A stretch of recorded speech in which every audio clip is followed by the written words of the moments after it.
Hello मेरे दोस्तों। आज हम इस वीडियो में बात करने वाले हैं merits and demerits of doctrinal research की।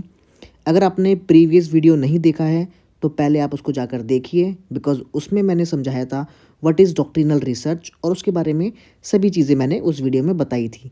तो आज जो हमारा फोकस रहने वाला है वो मेरिट्स एंड डिमेरिट्स, क्या इस रिसर्च के फ़ायदे हैं, क्या इसमें कुछ खामियां हैं, तो इसी के बारे में हम एक ये शॉर्ट वीडियो करने वाले हैं। तो let's get into the video और समझते हैं इन दोनों पॉइंट्स को। First of all merits. अब देखिए, मेरिट्स मतलब फ़ायदे।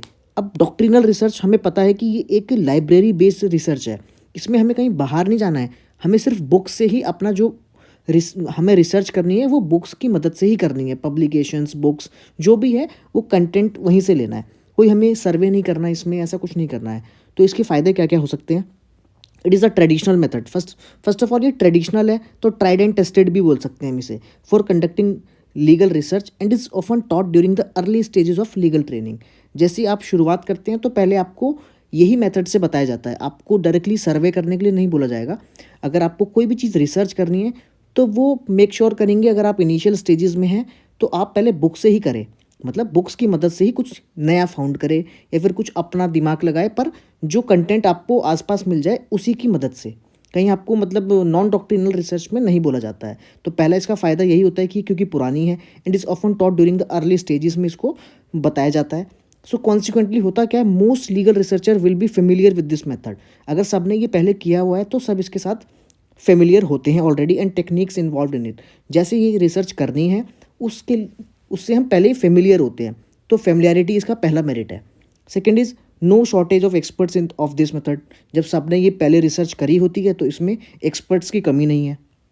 अगर हमें एक मास स्केल में भी ये रिसर्च करवानी है तो हम आराम से करवा सकते हैं। Next is it contributes in our understanding of law, legal concepts, doctrine and legal processes in a better way as it offers logical expositions. हम इसमें क्या लॉजिक लगाना सीखते हैं, बिकॉज एक चीज़ है वो पहले से ही उसके ऊपर रिसर्च हो रखी है, वो आपकी बुक में पब्लिश है। अब आपको उसी से कुछ नई चीज़ ड्राइव करनी है अपने थॉट्स एंड अपनी स्किल्स को यूज़ करते हुए। तो यहाँ पे क्या हुआ, आपकी लीगल अंडरस्टैंडिंग बढ़ेगी ना। सो इस वे में भी ये आपकी हेल्प करता है, and analysis of such a law और अ डॉक्ट्रिन और लीगल सिस्टम। ठीक है, तो वही किसी लॉ को, किसी डॉक्ट्रिन को हम कैसे आगे एक्सटेंड कर सकते हैं, कैसे उसका बेनिफिट और ले सकते हैं। जैसे आप सोचिए, सुप्रीम कोर्ट ने कोई डिसीजन देना है, अब ऑलरेडी लॉ तो पहले से ही मेंशन है, अब उसको उस केस के बेसिस पे अपना दिमाग लगाना है सिचुएशन को देखते हुए। तो ये भी एक रिसर्च वाला पॉइंट हो गया ना। और कौन सी रिसर्च हुई? डॉक्ट्रिनल। वो कोई सर्वे करने थोड़ी जा रहे हैं, लेकिन उन्होंने क्या किया कि उसको ऐसे इंटरप्रेट किया कि उससे कुछ नया इवॉल्व हो गया। तो ये काफ़ी इंपॉर्टेंट है और इस वे में भी इसके फ़ायदे होते हैं। आगे चलते हैं। It has more practical utility. बिल्कुल प्रैक्टिकल बहुत होता है ये।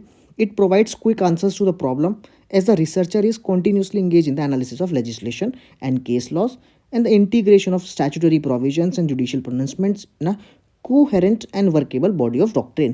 तो काफ़ी प्रैक्टिकल है, बिकॉज हम इसके आसपास हमेशा इन्वॉल्व ही रहते हैं और इसके प्रोविजंस को हम अपने हिसाब से ड्राइव कर सकते हैं। Next is it is more manageable and its outcomes are more predictable because of its focus on establish sources. सो इसमें कुछ समझाने की ज़रूरत नहीं है। अब नेक्स्ट बात करते हैं हम डिमेरिट्स की। कुछ इसकी खामियां भी हैं, देखिए कैसे। इट इज़ टू थ्योरेटिकल, क्योंकि ये काफ़ी थ्योरेटिकल है, टेक्निकल है, uncritical, conservation and without due consideration of the social, economic and political significance of the legal process. अब अगर कुछ रिसेंट में कुछ चेंजेस हो गए तो उस पर ये उतना ज़्यादा ध्यान नहीं देता है। ठीक है ना, बिकॉज अगर मान लो सिर्फ लोगों का माइंडसेट चेंज हुआ है, अभी लॉ चेंज नहीं हुआ है, सिर्फ माइंडसेट चेंज हुआ है। एक सोसाइटी चाहती है कि अब ऐसा नहीं होना चाहिए, तो वो हमें इससे नहीं पता चल पाएगा, बिकॉज हम ये उसमें कर रहे हैं जो कि ऑलरेडी स्टैब्लिश बुक्स एंड जो भी पब्लिकेशन है उसकी हेल्प से हम कर रहे हैं, हम कोई सर्वे नहीं कर रहे हैं। तो इस वे में ये फेल हो जाता है। अब देखिए ना, अगर कोई लॉ बना हुआ है तो कोर्ट उसी के बेसिस पे जजमेंट देगा। ऑल्दो सुप्रीम कोर्ट तो सोसाइटी को देखते हुए भी कुछ भी बोल सकता है, कुछ भी दे सकता है डिसीजन, वो उसकी एरिया है। ठीक है, तो सुप्रीम कोर्ट तो कुछ भी बोल सकता है उसके बारे में। बट अगर हम एक अपार्ट फ्रॉम सुप्रीम कोर्ट हम देखें कि जैसे जो लॉ बने होते हैं उसके अंदर ही हमें डिसीजंस देने होते हैं, तो ये लोग क्या चाहते हैं उसको वैल्यू नहीं करता है। Next is too restricting and narrow in its choices and range of subjects. अब रिस्ट्रिक्ट करता है बिकॉज चॉइस इसकी लिमिटेड है।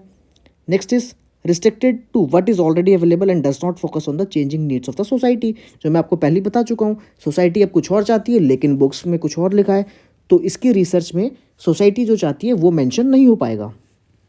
Next is without studying it's a normative and practical aspect, it's like studying law in darkness and seems incomplete. ये law, study law in darkness इसलिए बोला गया because अब लॉ क्या है, changing needs of the society पे focus करता है, लेकिन ये ऑलरेडी स्टैब्लिश प्रिंसिपल्स पे बेस्ड है। जो भी रिसर्च हो चुकी है अपने आसपास उसी पे ये बेस्ड है, तो ये एक इनकम्प्लीट सी रिसर्च लगती है। तो ये इसकी कुछ डिमेरिट्स हैं। सो आई होप आपको ये वीडियो पसंद आई होगी। पसंद आई तो इसको लाइक कीजिए, चैनल सब्सक्राइब कीजिए and thank you so much. Bye bye.